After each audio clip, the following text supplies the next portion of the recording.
Today's my topic is comparison between Hebraism and Hellenism. So let's have an introduction. Matthew Arnold, who is an English poet, cultural critic, who worked as an inspector of school and in his essay Culture and Anarchy, which published in Cornhill magazine during 1867 to 1868, which collected as book in 1869, and he brought this idea of Hebraism and Hellenism in his work, Culture and Anarchy. So let's see what is culture, Hebraism and Hellenism.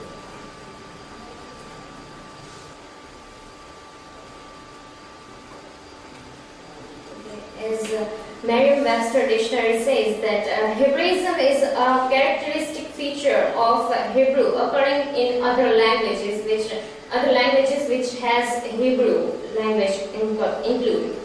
The thought, spirit, or practice characteristic of Hebrews, which Hebrews spirit and they take their ideas and everything, and the moral theory or emphasis attributed to the Hebrews. Hebrews are more like religion, so religious. They follow the Bible or something which is God says. So their moral theory is there.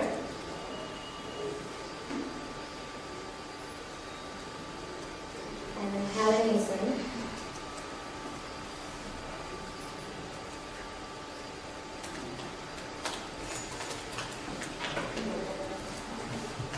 Hellenism is like devotion to or imitation of ancient Greek thought or customs.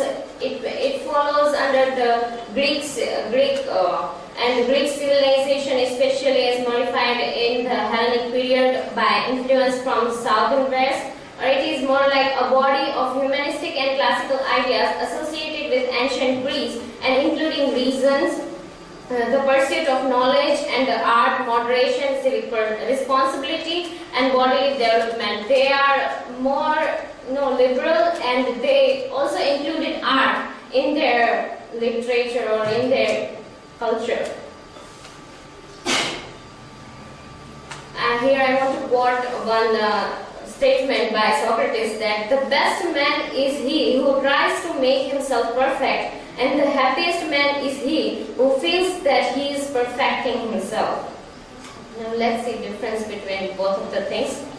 Hebraism and Hellenism. Hebraism is more like religious and Hellenism is more like non-religious. And we can have an example of Adam and Eve from Paradise Lost. Adam is like he wants to follow every word of God, which God says, and he don't want to go beyond that or go against of God. On the other hand, Eve is like she wants to apply his ideas also. If she wants to eat that fruit, she didn't think that God denies me. She did it.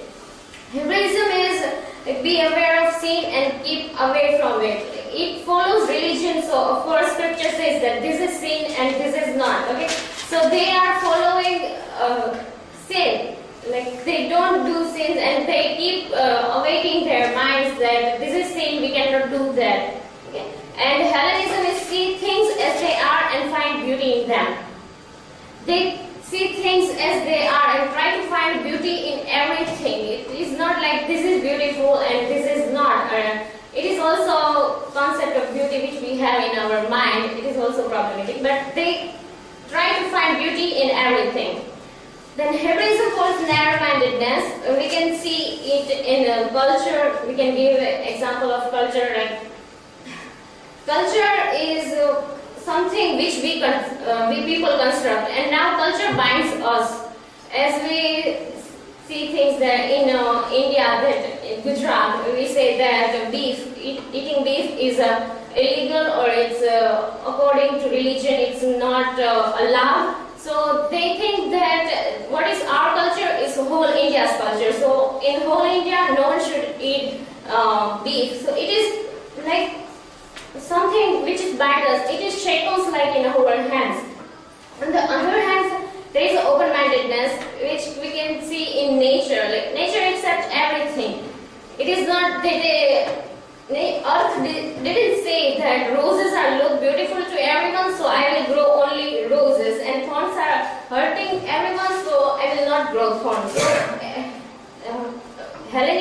goes under that category.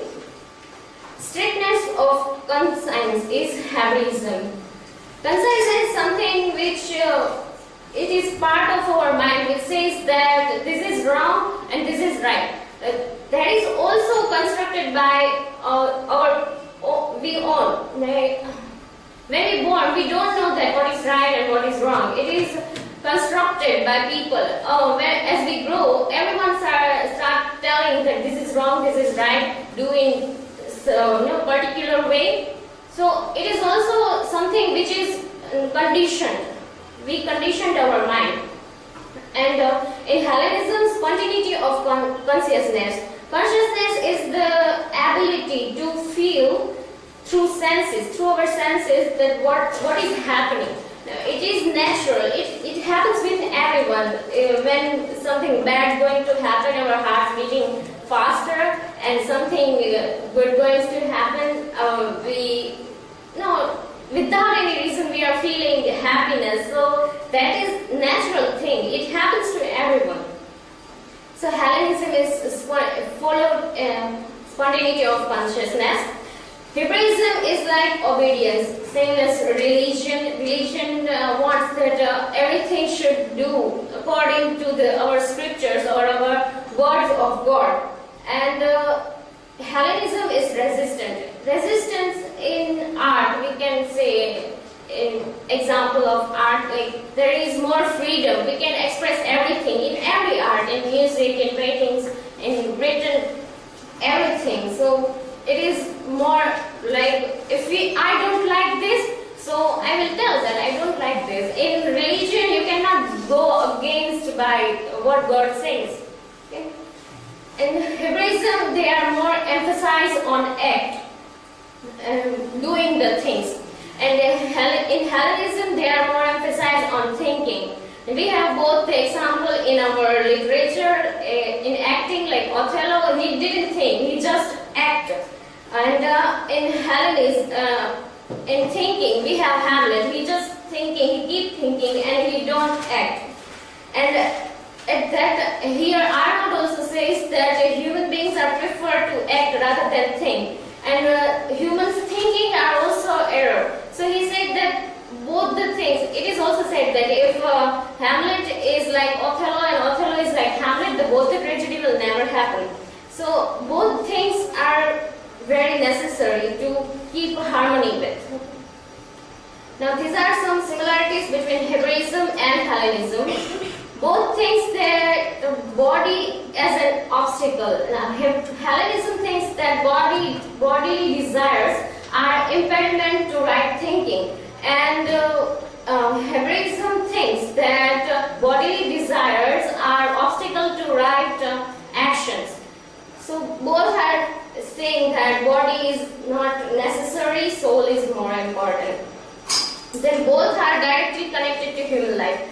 If you go for Hellenism or Hebraism, it's your choice, but both are what way you live. It is both, it influenced our life, whether it is Hebraism or Hellenism. Both have same concluding aim, perfection, and salvation of human being. Well, no, Hebraists are like, they want to perfect everyone by controlling them. And Hellenism is like, they want to make them perfect in their own way, but they want the perfection in everyone. And of course, the last of all desire, that salvation, the mingling our soul with the divine. What Arnold thinks. Now, as per Arnold views, there should be equal amount of Hebraism and Hellenism. Both should keep harmony, and from this will leads to the perfection.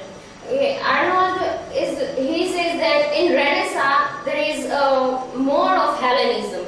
It is liberal, their drama is flourishing and having new ideas and everything. And after that Puritan age came, and in Puritan age it is all are restricted. They are more like moral and obedient, and all drama and theater are closed and everything. So he says that these both are not working. Both should be go together, and from that will lead to the perfection. Okay. Now have conclusion. The meaning of perfection is arbitrary. No one is perfect according to everyone. Like, if something is perfect to me, it is not perfecting to others also. So it is arbitrary. Perfection. The meaning of or definition of perfection is changing to everyone. And for example, we can say religion. If my religion, I am Hindu, so Hindu religion for me is perfect. If someone is Islamic, for them it is their religion, so it is perfect. If they find doubts or some mistakes in other religion, so perfection is like a myth. Thank you.